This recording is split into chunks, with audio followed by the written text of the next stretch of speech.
Hello everyone, welcome to science made easy. I hope आप सब अपने अपने घरों में होंगे और सेफ होंगे। So without wasting time let's सीखने वाले एसिड रेन के बारे में। एसिड रेन जो कि बोर्ड्स के पॉइंट ऑफ व्यू से और कंपटीशन के पॉइंट ऑफ व्यू से दोनों से ही बहुत ही इंपॉर्टेंट है। ऐसा कोई कॉम्पिटिटिव एग्जाम नहीं होता जिसमें एसिड रेन से कम एक क्वेश्चन तो पूछा ही ना जाए।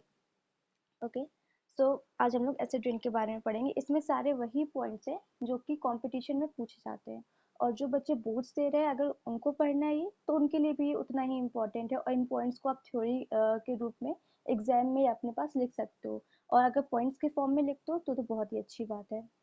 ओके, तो इसमें स्टार्ट करते हैं। सबसे पहले अपन एसिड रेन, ठीक है। एसिड रेन, इसमें हम देखते हैं एसिड रेन किससे किससे रिलेट करता है। Rain, fog, snowfall, hailstone.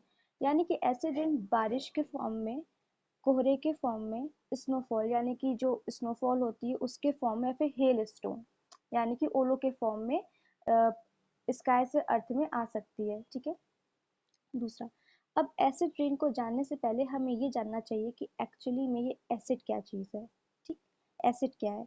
तो एसिड क्या है, एक्चुअली पीएच वैल्यू के बारे में आप लोगों ने पढ़ा ही होगा, नहीं तो सिंपल सी बात कर लेते हैं। पीएच वैल्यू एक्चुअली में किसी भी सॉल्यूशन में हाइड्रोजन के कंसंट्रेशन के बारे में बताती है।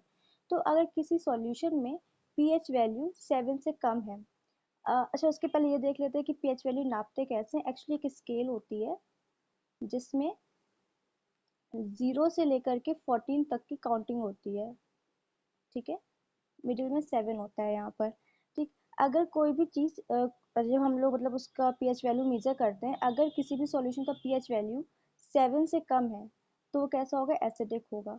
अगर उसका पीएच वैल्यू 7 है तो वो न्यूट्रल होगा, जो कि हमारे पानी का होता है, प्योर वाटर, ठीक। और किसी का 7 और 14 के बीच में है, यानी कि 7 से ज़्यादा है, तो वो कैसा होगा, एल्केलिक या बेसिक होगा। हिंदी में से क्षारीय भी बोलते हैं, ठीक। तो अभी देखते हैं कुछ पीएच वैल्यूज देख लेते हैं कुछ चीज़ों की जो इम्पोर्टेंट है। जैसे कि पहला प्योर वाटर, इसका तो हमें याद होना ही चाहिए कि प्योर वाटर की जो पीएच वैल्यू होती है वो होती है 7। टीएस यानी कि आंसू की होती है 7.4, टीयर होता है एक्चुअली, गलत लिख गया। मिल्क 6.4, सलाइवा 6.5 से 7.5, ह्यूमन ब्लड इंपॉर्टेंट है ये 7.4, मरीन वाटर यानी कि समुद्र का पानी 8.5, लेमन यानी कि नींबू 2, और टमाटो कितने है हमारा 4, ठीक है। तो ये सारे हमारे पीएच वैल्यूज हैं। इसमें ह्यूमन ब्लड इम्पॉर्टेंट है, प्योर वाटर इम्पॉर्टेंट है, सलाइवा इम्पॉर्टेंट है, और लेमन इम्पॉर्टेंट है। आप देखिएगा जितनी भी खट्टी चीज़ें हैं ना, उन सबका पीएच वैल्यू हमेशा 7 से कम ही होगा। जैसे कि लेमन, ठीक है, लेमन हो गया हमारा, हमारा टमाटो हो गया, इन दोनों का 7 से कम ही होगा क्योंकि ये एसिडिक है। अब जो एसिड रेन होती है उसमें क्या क्या चीज़ें होती हैं, यानी कि ऐसे कौन कौन से ऑर्गेनिक या ऐसे कौन कौन से कंपाउंड्स होते हैं जो वहाँ पे प्रेजेंट होते हैं। CO2 तो होगी ही होगी, ये तो कॉमन सी चीज़ है। इसके बाद आता है हमारा SO2 और नाइट्रोजन ऑक्साइड्स। SO2 यानी कि सल्फर डाइऑक्साइड, ये गैस जो होती है ये हवा में मिली होती है। और नाइट्रोजन के ऑक्साइड्स ये भी हवा में मिले हुए होते हैं। और ये हवा में मिल के, हवा होती है, हवा में क्या होता है, ये कंपाउंड्स होते हैं, साथ साथ H2O भी होता है। तो ये कंपाउंड्स H2O के साथ मिल करके रिएक्शन करके हमारे डाइल्यूट एसिड बनाते हैं, H2SO4 और HNO3। ये दोनों एसिड्स बहुत ही स्ट्रॉन्ग एसिड है, सल्फ्यूरिक एसिड और नाइट्रिक एसिड या नाइट्रस एसिड कुछ भी बना सकते हैं, HNO3 या HNO2, ऑक्साइड पे डिपेंड करता है। ओके, ये दोनों एसिड्स बहुत ही स्ट्रॉन्ग होते हैं, बहुत स्ट्रॉन्ग होते हैं। तो एसिड रेन में क्या होता है, जब ये दोनों एसिड्स ऊपर बनते हैं, बादलों में बनते हैं, तो जब बारिश होती है किसी भी फॉर्म में, हेल, फॉग या फिर स्नोफॉल, किसी भी फॉर्म में जब ये बारिश होती है, ये पानी ऊपर से नीचे आता है, तो साथ साथ ये एसिड भी ऊपर से नीचे आता है, जो कि यहाँ पे क्या करता है, हम लोग के लिए हार्मफुल इफेक्ट शो करता है, ठीक है। फिर एक पॉइंट है, ये ट्रॉपिकल जोन में वॉलेटाइल ऑर्गेनिक कंपाउंड और NO2 मिलकर O3 बनाते हैं, इतना इंपॉर्टेंट नहीं है, खैर। फिर उसके बाद हमारा अगला पॉइंट है causes of acid rain. Acid rain के कॉजेज क्या क्या हैं। कुछ नेचुरल कॉजेज होंगे और कुछ हमारे आर्टिफिशियल यानी कि ह्यूमंस के कारण कुछ कॉजेज क्रिएट किए जाएंगे। तो पहला है हमारा वॉल्केनिक इरप्शन। वॉल्केनिक इरप्शन यानी कि ज्वालामुखी का फटना। जब ज्वालामुखी फटता है तो उससे बहुत सारी हैजार्डस गैसेस निकलती हैं, जो कि ऊपर जा करके क्या कॉज करती हैं, मतलब स्काई में जाती हैं और वहां पे एसिड कॉज करती हैं, और जब बारिश होती है तो वो एसिड नीचे आ जाता है। फॉरेस्ट फायर यानी कि जंगल की आग, ये भी नेचुरल तरीका है। जब जंगल में आग लगती है तो वहां से गैसेस बनती हैं, गैस ऊपर जाती है, वहाँ एसिड का फॉर्मेशन करती हैं। उसके बाद जब भी बारिश होती है तो वो एसिड पानी के फॉर्म में नीचे आता है।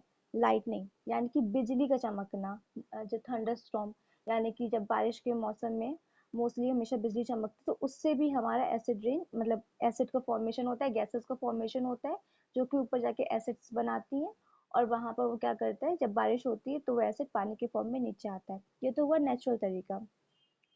फिर हमारा आर्टिफिशियल, इंडस्ट्रीज और ऑटोमोबाइल्स, ये दोनों चीजें गैसेस एक्सक्रीट करती हैं। ये गैसेस ऊपर जा करके एसिड बनाती हैं, और जब बारिश होती है तो फिर ये एसिड नीचे आता है। फिर इलेक्ट्रिक पावर जनरेशन यानी कि बिजली का बनना, और बिजली किससे बनती है सबसे ज्यादा, कोयले से। और कोयला प्रोड्यूस करता है दो हैजार्डस गैसेस, SO2 और NO2, जो कि ऊपर जाके पानी से मिल करके स्ट्रॉन्ग डाइल्यूट एसिड का फॉर्मेशन करते हैं, H2SO4 सल्फ्यूरिक एसिड, और HNO2 नाइट्रस एसिड। ये दोनों एसिड्स क्या होते हैं, बारिश के वक्त पानी के साथ नीचे आते हैं और हमारे लिए हार्मफुल इफेक्ट कॉज करते हैं। ओके, फिर अभी हम लोग को पढ़ना है effect of acid rain, AR यानी कि एसिड रेन। ठीक है, यानी कि एसिड रेन के इफेक्ट क्या क्या है, इससे असर क्या क्या होता है। तो पहला, make water acidic, make water acidic, pH approx 4.8 which is harmful for aquatic organism।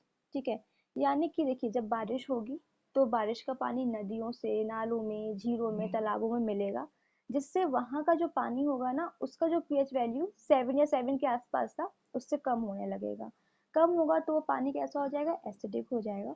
और जब एसिडिक हो जाएगा तो क्या करेगा, एक्वेटिक ऑर्गेनिज्म, जो भी मछली हैं, कीड़े मकोड़े हैं, छोटे छोटे से सांप हैं, पेड़ पौधे, उन सबको, उनको प्रॉपर पीएच वैल्यू नहीं मिल पाएगी पानी की, और वो कैसे होने लगेंगे, नष्ट होने लगेंगे, खत्म होने लगेंगे। ठीक है, फिर उसके बाद है हार्मफुल फॉर प्लांट्स। प्लांट्स के लिए भी हार्मफुल है, जब वो एसिडिक वाटर प्लांट्स के ऊपर पड़ेगा तो उसके फूल, फल, पत्तियां सब खराब होने लगेंगी, जलने लगेंगी।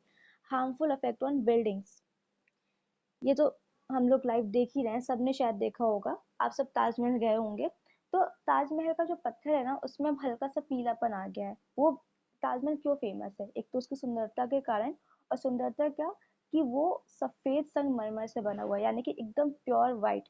लेकिन अब पॉल्यूशन के कारण वो सफेद संगमरमर हल्का हल्का येलो होने लगा है, और वो येलो हुआ है एसिड रेन के कारण। एक्चुअली आगरा के आसपास कुछ फैक्ट्रीज थी, ऑयल रिफाइनरीज, वहां से पॉल्यूटेड गैसेस निकलती थी, और वो gases gases acid rain cause करती थी। जो बारिश होती थी तो ताजमहल, जो एसिड रेन होता था वो ताजमहल के पत्थरों में पड़ता था, जिसकी वजह से जो पत्थर हैं वो पीले पड़ने लगे थे। तो ये बिल्डिंग्स के लिए भी हार्मफुल होता है। ठीक है, फिर उसके बाद अफेक्टेड ऑन आई साइट, अगर वो एसिड रेन वाला वाटर हमारी आईज में जाएगा तो हमारी आई साइट को भी अफेक्ट करेगा। फिर है dry decomposition cause asthma, heart and lungs disease, यानी कि जो SO2 या NO2 टाइप की जो गैसेस है, इनका ड्राई डिकम्पोजिशन अस्थमा यानी कि सांस लेने में तकलीफ पैदा करता है, साथ में लंग्स की और भी बहुत सारी बीमारी, साथ में हार्ट हार्ट की भी बहुत सारी डिसीजेस भी ये कॉज करता है। फिर है अपना affect pH value of soil and make it acidic। Obviously, जब वो बारिश का पानी मिट्टी में मिलेगा तो मिट्टी का pH वैल्यू भी चेंज होगा ना, वो भी तो एसिडिक होगा ना। और एसिडिक होगा, अगर उसका pH वैल्यू चेंज हुआ, प्लांट्स के अकॉर्डिंग नहीं हुआ, तो प्लांट्स के लिए भी वो हार्मफुल होगा। तो मिट्टी का भी pH वैल्यू क्या करता है, ये चेंज कर देता है, उसको भी एसिडिक बना देता है। सो गाइस, एसिड रेन से रिलेटेड जितनी भी सारी नॉलेज थी ना, वो सारी इस एक सिंगल वीडियो में है। आई थिंक इसके बाहर कोई क्वेश्चन नहीं बनता होगा एसिड रेन से। अगर कुछ पॉइंट्स मिलते हैं तो उसके लिए हम लोग अगला वीडियो भी देख लेंगे। तो अगर आपको ये वीडियो अच्छा लगा हो, समझ में आया हो, पसंद आया हो, तो प्लीज़ लाइक, सब्सक्राइब और शेयर करना बिल्कुल मत भूलिएगा, प्लीज़। और प्लीज़ शेयर कीजिए, अपने फ्रेंड्स को भी इस वीडियो के बारे में बताइए, उनको भी शेयर कीजिए। Thank you so much.